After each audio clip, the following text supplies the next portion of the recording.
Uludağ Üniversitesi Teknik Bilimler Meslek Yüksekokulu Okul Müdür Yardımcısı, aynı zamanda Makine ve Metal Teknolojisi Bölümü Tarım Makineleri Programı Öğretim Elemanı Doçent Doktor Yahya Ulusoy bizlerle birlikte. Hemen dönmek istiyorum. Günaydınlar, hoş geldiniz programımıza Yahya Bey. Günaydınlar. Böyle bir programa bizi davet ettiğiniz için bu güzel Bursa sabahında teşekkür ederiz. Tamam, ben de çok teşekkür ediyorum. Öncelikle ben sizi kısaca tanımak istiyorum. Birimdeki görevlerinizi ben bahsettim ama sizden de detaylıca dinlemek isterim.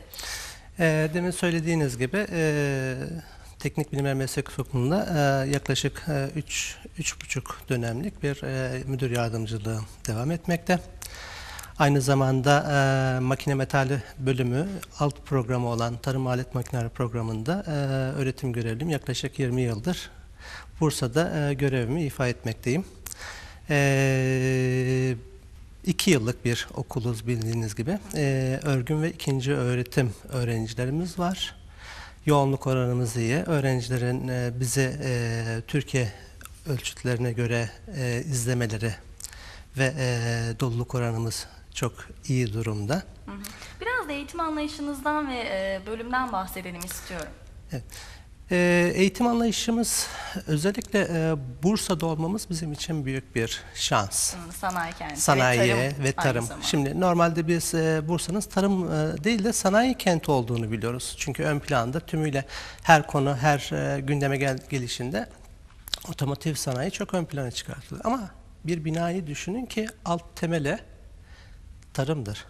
Gelişmiş ülkelerin tümünde istatistik özelliklerine baktığınız zaman tarım hiçbir zaman sanayiden mali olarak geri kalsa da tarım hiçbir zaman geri değildir. Tam tersi büyük bir nakdi yekün tutmuş olur ki Türkiye ölçütünde Bursa tarımıyla çok ön plana çıkan bir şehrimiz. Peki önemini yitirdi mi tarım, yani sanayinin gölgesinde kaldı mı Bursa'da, yoksa gidişatıyla ilgili neler düşünüyorsunuz şu anki durumla ilgili? Gidişat şimdi ekonomiye bağlı olarak oradaki biraz değişkenlikler gösteriyor. Tabii ki tarım biraz zor bir işlem. Mevsimsel olarak yapılması gereken işlemler çok güç. Ama toplamına baktığımız zaman tarımın gidişatı hiçbir zaman önemini yitirmez. Bir insan ki düşünün günlük 3 öğün yemek yemese, hadi en az hiçbir şey yapmasa bile 2 öğün yemek yemek zorunda. Evet. Karnı doyurmak lazım. Hangi sektörde çalışan olursa olsun geçimimi sağlamam lazım dediği parametrenin ana temel unsuru gıdasını temin etmek olarak değerlendirilir Türkiye gibi bir ülkede. Bu çok önemli bir unsur. Bu yüzüyle baktığımız zaman Bursa Türkiye'nin lokomotifi bir şehir. Bundan dolayı bizim tarım makinelerimiz de çok önemli bir yer işgal etmekte. Peki öğrencilerin tercih sebepleri arasında neler yer alıyor? Bunu da çok merak ediyorum. İlk görüşleri neler? Neden bu bölüme geldiklerini sorduklarınızda nasıl cevaplar alıyorsunuz Yahya Hocam? Burada 3 tane temel unsur var. Bir tanesi bölgemizde özellikle Karacabey, Yenişehir veyahut da Kemalpaşa gibi büyük ilçelerimiz var. Tarımın çok yoğun olarak yapıldığı, yani geleneksel bir tarımın yapıldığı, aynı zamanda teknik modern tarımın yapıldığı bir bölgemizden bahsediyoruz. Bu bölgelerdeki gelen öğrencilerimiz mutlaka ailevi yönlendirmelerle gelmiş oluyor. Küçük çiftçilerimizin çocukları geliyor. Özellikle tarım sektöründe çalışabilmek için, özellikle Tarım Bakanlığı olsun, özel sektör olsun, burada çalışabilmek için bir hedef belirlemiş durumdalar. Ondan dolayı geliyorlar. Bir de normalde büyük kent yaşamı içerisinde yetişmiş öğrencilerimiz var. Bunlarsa biraz daha akademik boyutuyla, ben mühendisliğe gidemedim ama şansımı meslek olarak öğrendim. İyi bir kalifiye teknik elemanım. Bunu geliştirerek biraz daha öteye taşımak istiyorum. Mühendisliğe gidip ziraat mühendisliğini okumak istiyorum. Biyosistem bölümünü, tarım makineleri bölümünü okumak istiyorum diyen öğrencilerimiz var. Bu üçünün karışımı olarak biz de eğitimimizi mümkün olduğunca öğrencilerimize eğiterek hedefleri doğrultusunda başarılı olmalarını sağlamaya çalışıyoruz. Peki ne kadar güzel. 2 yıl eğitim alıyorlar. Birimde meslek yüksekokulu olması sebebiyle ön lisans mezunu olarak ayrılıyorlar okuldan. Aldıkları eğitim süresi boyunca, yani 2 yıl boyunca ne tür kazanımlar elde ediyor gelen öğrenciler? Bölümümüzün özelliğinden dolayı tarım makineleri bölümü iki kısımda oluşmakta. Bir, makine, ekipman, traktörle başlayıp ekipmanla devam eden, yani bu nedir bizim için? Toprağın işlenmesinden tutalım da hasat işlemine kadar, biçer döverlere kadar tüm adımları kapsayan bir makine parkımız olması gerekiyor. İkinci aşamada ise bunların işlevini yerine getirebilmesi için enerji boyutu ön planda. Geçmişte genellikle insan gücüyle yapılırdı. Türkiye ön plana çıktığı zaman insan kaynakları, insan gücü çok ucuz ülke olarak gözüküyordu ama şimdi öyle değil. Makine gücü, makine parkı çok önemli. Eğer makine parkı çok önemliyse, ki bizim tarım makineleri olarak buradaki ana görevimiz bu. Her şeyi artık mekanizasyonla, tarım makineleriyle, tarımsal mekanizasyonla yapmamız lazım. Nedir bu? Toprağın işlenmesinden başladık. Gübreleme, ilaçlama, sulama tümünü hassas bir şekilde yapmamız lazım ki sürdürülebilir tarım yapalım. Bu yüzden öğrencilerimize bunu aşılamaya, bunu öğretmeye çalışıyoruz. İkinci aşama, öğrencilerin ister işletme olsun, ister kırsalda olsun, enerji en büyük maliyet. Aracına koyduğu yakıt, dizel diyoruz ama hayır öyle değil. Büyük gelişmiş ülkelerde, özellikle Avrupa'da baktığımız zaman Almanya ön plana çıkmakta lokomotif ülke olarak.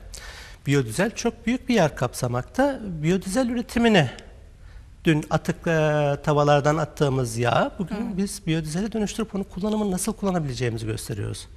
Dün bir başka kaynağımız biyogaz. Biyogaz enerji olarak çok çok önemli. Bir çiftçilikte sadece süt satarak çiftçilik ikame ettirilemez, sürdürülemez. Atık olarak gözüken organik atıklar diyebileceğimiz gübre ve diğer sapsaman diyebileceğimiz kısımlar bu sefer onlara aktif olarak değerlendirilebilmekte. Bunlar bizim için çok önemli kaynaklar. Bundan artı katma değer üretmemiz gerekiyor. Bu bizim için önemli. Öğrencilerimiz bunu bilmesi lazım. İşletmecilikte bu önemli bir parametre. Bir başka işlem, rüzgar ve güneş enerjisi var. Rüzgar ve güneş enerjisini verimli ve rentable olarak kullanması lazım. Elektrik çok pahalı. İşletmelerde eğer çiftçilik, verimli bir çiftçilik yapmak istiyorsa enerjisinin bir kısmını kendi ürünlerinden karşılaması lazım. Kendi ürünlerinden karşılasın ki orada verimli bir çiftçilik yapabilsin. Bu önemli. Derslerimizin ana kapsamı bunlar. Peki, gayet güzel. İlerleyen konu başlıklarımız içerisinde biyodizel ve biyogaz da yerini aldı. İnşallah onlarla ilgili soruları da soracağım sizlere. Peki eğitim ve iş olanaklarını konuşacak olursak, öğrenciler ne tür fırsatlarla eğitim hayatlarına devam edebiliyorlar ya da iş hayatlarında nelerle karşılaşacaklar? Bursa'da olmamız bizim için bir şans demiştim. O özellik, özellikle Bursa sanayine baktığımız zaman sadece otomotive parça üretmiyor. Aslında baktığımız zaman bir tarımda kullanılan alet ekipmanların çoğunluğu da aslında otomotivle iç içe geçmiş durumda. Bu içe geçişme bizim için bir şans olmuş oluyor. Öğrencilerimiz gerek sanayide çok rahatlıkla iş bulabilmekteler, gerek tarımdan dolayı özel sektörde iş bulabilmekteler, gerekse kamu kuruluşlarında zamanını, belirli koşullarını yerine getirenler geçip orada görev alabilmekteler, kamuda görev alabilmekteler. Peki. Teknik Bilimler Meslek Yüksekokulu'nda bir gezi gerçekleştirdik sizinle. Çok keyifliydi. İsterseniz şimdi o görüntüleri getirelim, izleyicilerimizle paylaşalım. O keyifli görüntüler geliyor ekranlara.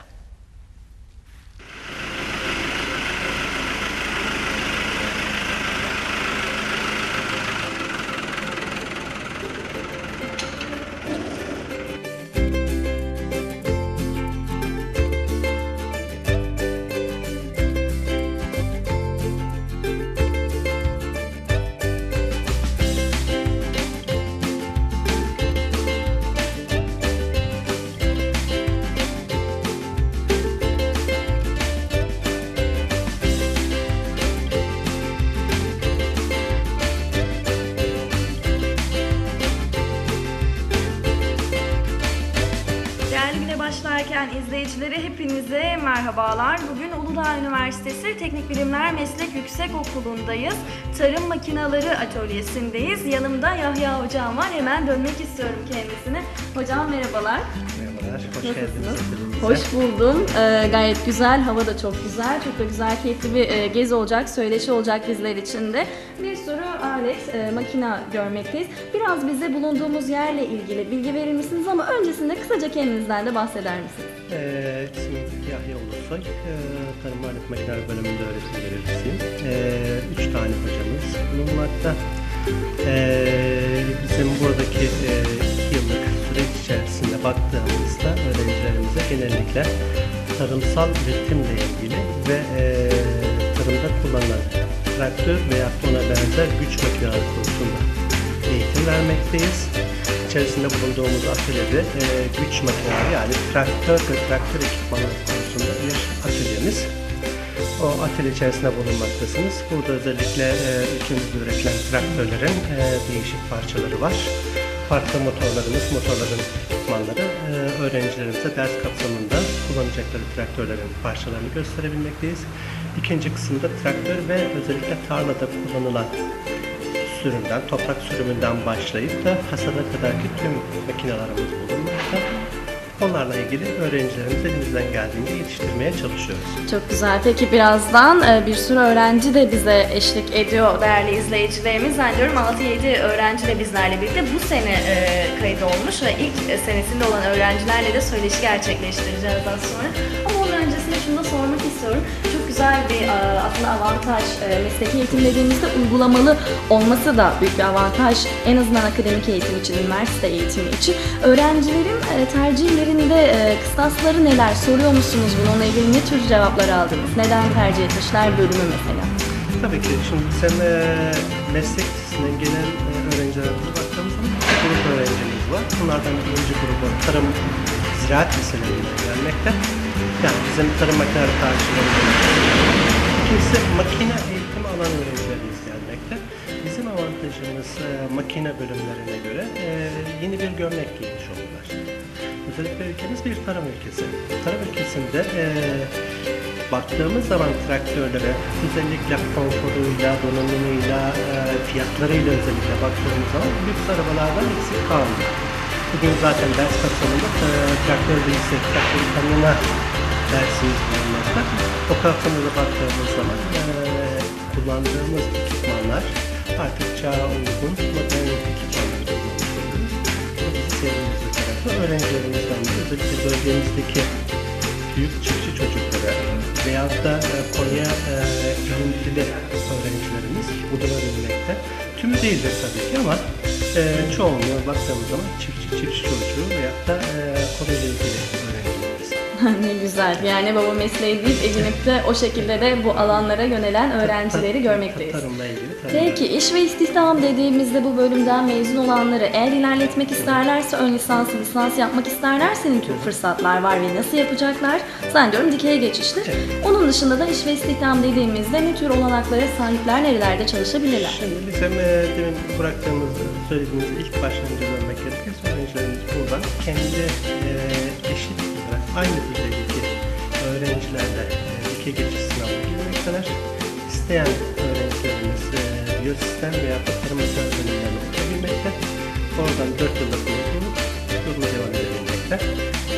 Diğer öğrencilerimiz özellikle sanayide makine kaynaklı gelen öğrencilerimiz normalde bildikleri, meslek lisesinde gördükleri farklı makine derslerinde aldıkları için rahatlıkla imalat sanayinde, bölgemiz Karacabey, Kemalpaşa, Bursa, imalat sanayi sadece otomotivin imalatı değil, tarım makinelerinin de imalat sanayi. Çok farklı makineler bulunmakta günümüz koşullarına uygun olarak. Bu makine sanayinde çok rahatlıkla çalışabilmektedir. Tarım bakanlıklarına görev alabilmektedir. Kamu kuruluşlarına görev alabilmektedir. Peki. Teşekkür ediyorum yanıtlarınız için. O zaman gezimize devam edelim. Neler yapacağız şimdi? İsterseniz yanı başımıza öne çıkarmıştık. Zannediyorum bir traktör motoru değil mi? Evet. Bu dönem dersimiz traktör bilgisi diye bir dersimiz bulunmakta. Traktör bilgisi dersimizdeki temel amaç öğrencilerimize traktörlerin tüm donanımını, motorundan çalışma prensiplerine ve özellikle arka kısımda bulunan kuyruk, milek, hidrolik ve diğer donanımları gibi bu donanımların ne işe yaradığını, nasıl çalıştığını, hepsini bir arada nasıl çalıştırabileceğimizi bu ders kapsamında gösteriyoruz. Tesadüf öğrencilerimiz de o grup öğrencilerimiz bu dönem bunları görmüş olacaklar. Güzel, peki.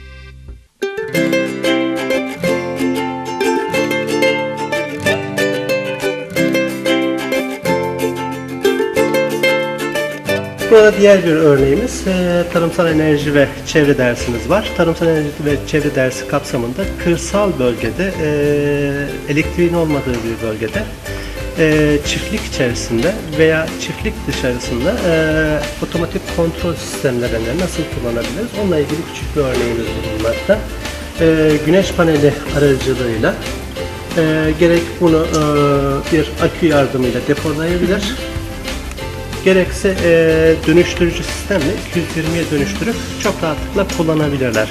Buradaki maksat koruma, örnek çit bitkisiyle hayvanları belirli bir noktada toplama veya suyla belirli etaplarda su vermekle sulama sistemi kurulabilir.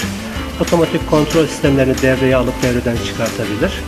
Veya burada olduğu gibi basit bir düzenek içerisinde gerektiğinde bitki su devir daimi yaptırmak veyahut da gerektiğinde su içerisindeki özellikleri kontrol etmek gibi işlevleri var işlevleri diyebiliriz. yapabilirler. Evet. Peki öğrencilerin başka gerçekleştirdiği projeler var mı? Beklentiler neler öğrencilerden eğitim kapsamında? Bu ders kapsamında özellikle diğer bir projemiz güneş panelinden yararlanmak için isterseniz bir yerine bakalım.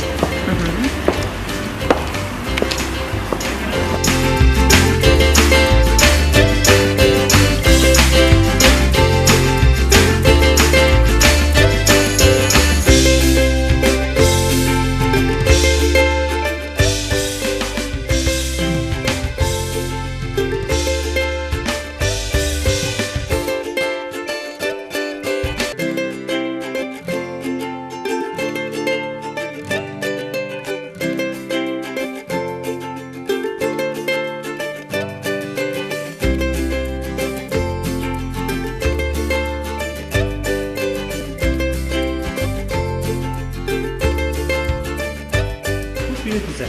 Alternatif enerji kaynaklarını üretebiliyoruz. Atık yağlarda, şimdi biz özellikle evde topladığımız atık yağları getirip burada biz yakıt yapabiliyoruz. Eğer koklarsanız kokusu farklı. Bu kızartmalık, evdeki kızartmalık yağlar. Kızartmalık yağları kokladığımız zaman o günkü kokan ama şu anda güzel bir kokusu var. Gliserin sabun kokusu var içerisinde. Evet. Hafif şey.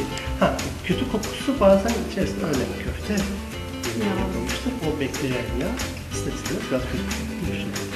Ama atık olarak lavabolardan döktüğümüz yağ Normalde bir yakıta dönüşebilir. Çok güzel bir konu olacak bizim programımız. Bu da biyodizel olarak çok rahatlıkla traktörlerde yakıt olarak kullanabiliyoruz. Evet, güzel. Ne demiştik? Yakıt üretimi yapabiliyoruz. Atık yağlarınızı lütfen toplayın, değil mi? Kanalizasyona göndermektense geri dönüşüm diyebiliriz Sivil buna. toplum kuruluşlarına mutlaka verelim. Bu bizim burada özellikle ilkemiz. Yılda en az 150 litre bizim burada atık yağ toplayıp bunu ya yakıta dönüştürüp burada öğrencilerimize uygulama yapabiliyoruz veya o yaptığımız yakıtta yine ilgili kuruluşa atık yağ toplayan birliğe mutlaka veriyoruz.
Değerli güne başlarken izleyicilerimiz keyifli görüntüleri sizlerle de paylaştık. Güler yüzünüz için orada keyifli dakikalar yaşattınız bizlere. Teşekkür ediyorum tekrar Yahya Hocam.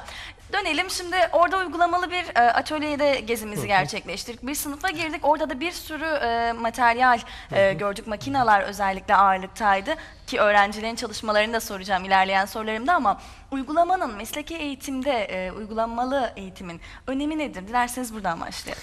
Şimdi bir şeyi öğrenmek, eğitim vermede temel ögeler vardır. Bunlardan bir tanesi sadece ders olarak bir şeyi sunmak, öğretmek değildir. Öğrenilen o günkü dersi, o günkü konuyu uygulamaya aktarıp onu pratikte uygulamak çok önemlidir. Eğer uygulama yapmazsak onu hiçbir zaman başarıya ulaşamayız. Ne olursa olsun, hangi konu olursa olsun. Şimdi evde bir yemeğin tarifi vardır. Şu kadar kaşık şu ürüne, şuna katıp kullanabilirsiniz diyorsun. Ama o aşçılık öğretmez. Öğrenebilmesi için mutlaka mutfağa girmesi lazım. İşin mutfağına girmesi lazım. Bizim işin mutfağı da tarlamız, atölyemizdir. Atölyeye girip anahtar eline alıp da somunu açıp sıkması çok çok önemli. Bir somun ne var ki sıkmak, açmak dersin, ama paslıysa, ki tarım alanında ürünlerin tümü toprakla, suyla temas ettiği için ister istemez bir sıkıntı oluşuyor. Bazen bir somunu sökmek bile bir ders konusu olmuş oluyor. Çünkü sökemiyorsunuz. Sıkıntı oluşturuyor.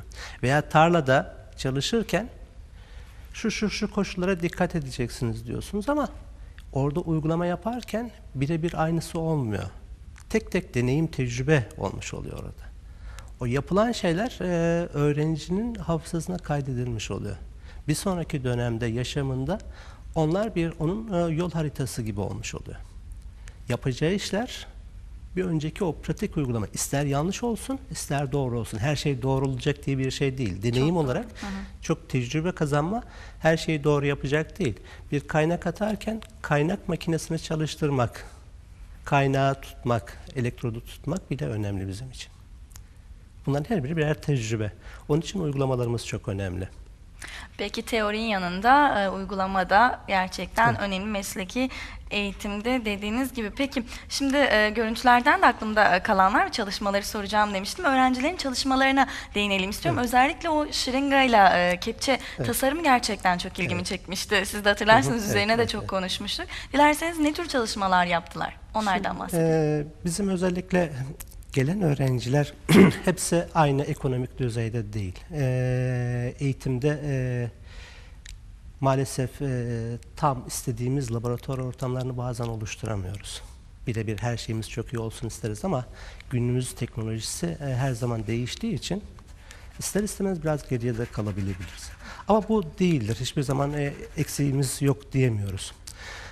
Mutlaka bunu giderebilmek için basit temel parametreler, günlük hayatımızda etrafımızda olan parametreleri kullanarak mümkün olduğunca farklı belirli bir hedef, belirli bir amaç doğrultusunda farklı bir ürüne dönüştürmek istiyoruz.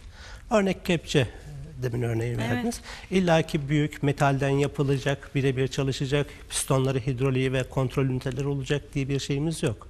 Gördüğünüz gibi bir basit enjektörle, maliyeti neredeyse birkaç lirayı geçmeyecek malzemelerle, etrafımızdaki malzemelerle çok rahatlıkla çok fonksiyonel işlemler yapılabilmekte. Belirli hedef doğrultusunda küçük prototipler üretilebilmektedir ki bunlar da oradaki o parçayı keserken, bağlarken amaç ve hedefler doğrultusunda o çalışmayı, pistonların nasıl çalışacağını, hangi yöne yönleneceğini, kepçenin nasıl işlem göreceğini veya oradaki herhangi bir küçük prototip tarım makineleri vardı. Ot toplama aleti olsun, bir tırmık veya bir pulluk olsun. Bunları birebir yaparken öğrenci atölyedeki tüm ekipmanları kullanabiliyor. Taşlamasını, kesmesini, testereyi, eğriyi, onların her birine el alışkanlıkları oluşturtuyor. Bunlar bizim için önemli. Onun için öğrenciye mümkün olduğunca bunu yaptırmak istiyoruz. Kepçede ekranlara geldi. Kepçede bir önceki dönemden kaldığı için biraz pistonlar yavaş çalışıyor. İlk yapıldığı dönemde çok güzel seri bir şekilde çalıştırabiliyordu öğrencilerimiz. Hatta bunlara farklı görsel kanallara birbirleriyle de paylaşabiliyorlar. Ben da şunu çok hoş. şöyle yaptım diye. Çok değişik ufak örnekler çıkabilmekte. Bir de çalıştığı zaman önemli olan kısmı bu. Biz burada bunu yapabiliyoruz. Önemli olan kısmı bu. Uygulamalı eğitim aynı zamanda hayal gücünü de geliştiriyor, yaratıcılık da gerekli bunlar için. Gerçekten çok güzel çalışmalar. Öğrencileri de tebrik edelim çalışmaları için. Peki tekrar Bursa'ya gelecek olursak böyle bir eğitim ayağının olması çok güzel. Teknik Bilimler Meslek Yüksekokulu'na böyle bir bölümün olması çok güzel. Peki Bursa'da sanayi ve tarım ilişkisini değerlendirecek olursanız neler söylersiniz? İstenildiği durumda mıdır? Şimdi ilk etapta baktığımız zaman Bursa demin de söylediğim gibi sanayi kenti gibi gözüküyor. Ön plana çıkan kısmı o. Otomobil fabrikaları, yan sanayi hep ona yönelik gibi gözüküyor. Ama bir otomobille bir traktörü mukayese ettiğimiz zaman otomobildeki birçok parça aynı zamanda traktör içinde kullanılıyor. Biçer döver içinde kullanılıyor. Hepsi birbirinin devamı konumunda, birbiriyle iç içe geçmiş durumda. Yani enjektör üreten bir firma otomobile de enjektör üretiyor. Bu otomobilin bu traktörünü demiyor. Şu A güçte 30 beygir gücünde bir motorun, şöyle bir motorun deniyor. Diğeri de 70-100 beygir gücünde. Bununla ilgili çok önemli bir parametre bizim fuar, Bursa Fuarı, Tarım Fuarı çok önemli. Her dönem ben öğrencileri özellikle bilerek ilk yeni başlayan öğrencileri oraya gönderiyorum. Gidip bir inceleyin bakalım. Bursa'da sanayi mi önemli, tarım mı önemli? Sanayi ve tarımla önemli. İkisini karşılaştırabilmemizin temel unsurları var. Bir, otomobille karşılaştırdığımız zaman otomobil mi lüks, traktör mü lüks? Hangisinin konforu daha iyi? Hangisinin fiyatı daha yüksek? Bu belki kötü bir özellik gibi gözüküyor tarım için ama büyük, güçlü, konforlu ve güncel teknolojiye sahip, elektronik kontrollü, neredeyse joystickle kontrol ediyorsunuz. Direksiyonu, otomobillerimizde birçok kontrol yoktur direksiyonda. Traktörlerde bunlar her türlü konforu sağlasın, şoföre, operatöre çok rahatlık sağlasın diye direksiyonu her şekilde kontrol edebiliyorsunuz. Sağa, sola, ileri, geri, öne, arkaya kontrol edebiliyorsunuz. Birçok mekanizma. Vites, sadece bir araçta 4 tane vites vardır. Olsun 6 tane vites, 10 değildir hiçbir zaman. Ama bir traktörde güncel bir traktör örnek vermek gerekirse 32 ileri 32 geri vitesi vardır. Hidrolik kontrolü vardır. Hidrolik kontrol tek bir tane değil. Kuyruk mili kontrolü vardır. 4-5 tane farklı kontrol vardır ve bunların tümü oturduğu yerden joystickle kontrol edilebilir konumda artık. Bunlar artık önemli parametreler ve geçmişte her türlü ehliyeti olan kişi veya bir çocuk veya yaşlı olsun kullanabilir diyorduk traktör ama şimdi öyle değil. Yani minimum 60-70 bin liradan başlamakta traktör fiyatları. 150 bin liralık traktör artık normal olağan bir traktör gibi gözüküyor. Bu konforu tarlaya, araziye yansıtmamız lazım. Ekipmanlara yansıtmamız lazım ki o ekipmanlar da çok basit değil. Çok hassas, özellikle hassas tarımda bunlar çok daha ön plana çıkmakta. Kullanılabilmesi lazım. Ki Bursa Fuarı bunu bizi gösteriyor. Bununla ilgili gelen öğrencilerin değerlendirmesi biz şimdiye kadar Bursa tarım şehri değil, sanayi şehri diyorduk. Ama hayır öyle değil. Bursa'da şu anda gördüğümüz bizim orada 20-30 tane traktör firması katılıyor. Ve hepsi farklı. Tüm dünyadan olsun, Türkiye'den olsun. Ekipmanlar yine aynı şekilde. Çok farklı ekipmanlar. Gördükleri zaman devasa ekipmanlarla. Bunlar gerekli mi gereksiz mi onları tartışabiliyoruz bazen. Bursa için arazilerimiz çok küçük. Gerçi büyük arazi sahipleri de var ama baktığımız zaman bunu değerlendirebiliyoruz. Biz Bursa'ya baktığımız zaman sanayi kenti değil, tarım kenti olarak değerlendiriyoruz. Gıdasıyla, makinasıyla, üretimiyle tarım kentidir diyoruz. Çünkü şeftalisi, kestane maalesef biraz sıkıntılı durum ama kestanesi, Zeytin. Bursa'yı tanıtan özellikler 2 tane otomobil fabrikasını söylersiniz ama yanında hayır. Biz yurt dışına gittiğimiz zaman Bursa'nın gıdasını götürürüz. A ürünü, B ürünü derken 4-5 tane ürün burada sayabilirim. Şeftalisi, armutu. Evet. Bursa'dan gittiği zaman farklı değerlendirilir. Katma değeri çok yüksektir. Buna benzer birçok ürün var mı? Peki Evet, o var. zaman tarımın önemi sönmeyecek. Bursa hem tarım hem sanayi şehri de diyebiliriz. Tarımın da önemi Bursa için büyük. Peki sürdürülebilir tarım demiştik. Bunun gerekleri neler? Sizce önemsememiz gereken bir husus gerçekten. Toprak verimliliği özellikle bu konuda ön plana çıkıyor. Neler söyleyeceksiniz Şimdi, buna dair Yahya Hocam? Orada bizim konuyu üçe bölmemiz lazım. Bir, geçmişte yapılanlar. Geçmişte yapılanlar sadece çiftçimiz. Ben kendi biraz da satabileceğim bir ürünleri üreteyim diye düşünürdü. Şimdi özellikle bu son 10-20 yıla dönemine baktığımız zaman bu dönemde ben ne kadar fazla ürün üretebilirim diyordu. Ama bu fazla ürün üretememek demek sıkıntılı bir konu. Yani arabayı düşünün, sadece gaz pedalı var, fren yok. Sürekli hızlanarak gidemez hiçbir şey. Üretemezsiniz. Arazimiz, Türkiye toplam arazi, ekilebilir arazi varlığı geçmiş döneme baktığımız zaman 24-26 milyon hektar gözükürdü. Ama son 5-10 yıllık döneme baktığımız zaman bu 18 milyon hektara kadar düştü. Ama tam tersi nüfusumuz arttı. Artıyor giderek. Her geçen gün arttı. Bunu dengeyi kurup bu artan nüfusa her gün kaliteli gıda verebilmek için hiçbir zaman biz ürünü gübre vererek veya belirli parametreleri artırarak üretemeyiz. Sürdürülebilir tarım yapmamız lazım. Sürdürülebilir tarımın temel ilkesi üretilecek ürüne göre toprağın altyapısını hazırlamamız lazım ve her yıl o tarladan eşit ve standart bir ürün almamız lazım. Bir yıl fazla, bir yıl eksik değil. Her yıl standart ve eşit şartlarda. Bunu sağlamak temel ilkesi artık gelişmiş ülkelerde, özellikle Avrupa Birliği'nde bu çok önemli durulan bir konu. Hassas tarım konusu içerisinde alınmış durumda. Türkiye'de de bunu Avrupa Birliği kriterler çerçevesi içerisinde yapmak zorunda ki yapmaya başladık artık. Biz de uymaya başladık. Nedir bunlardan bir tanesi? Bundan sonra tarlaya istediğimiz miktarda gübre atamayacağız. İstediğimiz ürünü her yere ekemeyeceğiz. Belirli standart planlama yapmamız gerekiyor. Bu planlama çerçevesine şimdi baktığımız zaman ilk önce toprağımızın özelliklerini bilmemiz lazım. Toprağın her bir parametresinin, her bir koordinatının analizleri yapılması gerekiyor. Ürünün de aynı şekilde değil mi Evet. hocam? Sonrası ürünün de ürünü ektik. Ekilen ürünü ve gübreyi ne kadar vereceğimiz çok önemli. Her bir koordinatı. Ve bunu dediğim gibi her gübreyi verilemiyor artık. İhracata gönderdiğimiz ürünler kontrol ediliyor biliyorsunuz. Ulusal piyasaya gönderilen ürünler kontrol ediliyor artık. Siz istediğiniz ilacı atamıyorsunuz, istediğiniz gübreyi atamıyorsunuz artık. Hepsini belirli bir standarda getirmemiz lazım. Bu hassas tarım kapsamında ele alınmakta. Bunun için de alt parametre olarak baktığımız zaman iki tane temel kriter ortaya çıkmış oluyor. Bir, yenilenebilir enerjileri kullanmak. İki, organik gübreyi yerinde kullanabilmek. Temel özellik bu. Üçüncü olarak da muhasebemizi doğru yapmak. Yani hasadı yaptığımız zaman tarlaya neler verdik, araziye neler verdik, ne kadar ürün aldık, muhasebe olarak bu aradaki farkı görüp kâr mı ettik, zarar mı ettik?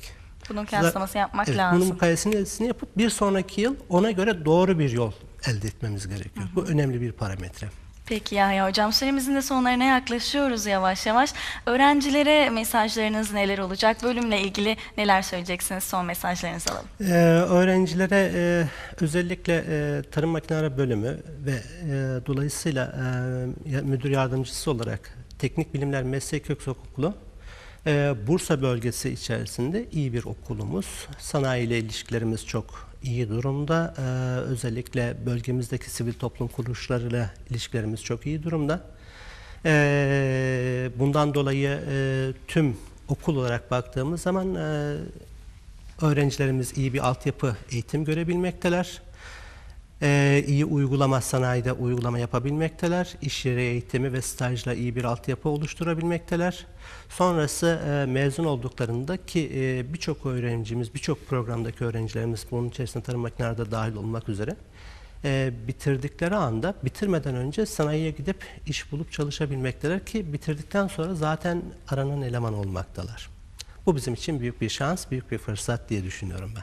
Peki, çok teşekkür ederim güler yüzünüz ve verdiğiniz bilgiler için, güne başlarken katılımınız için Yahya Hocam. Teşekkür ederim ben de burada davet edip bizi böyle bir günde Bursalılarla buluşturduğunuz için. Ben de size teşekkür ederim. Çok sağ olun Yahya Hocam.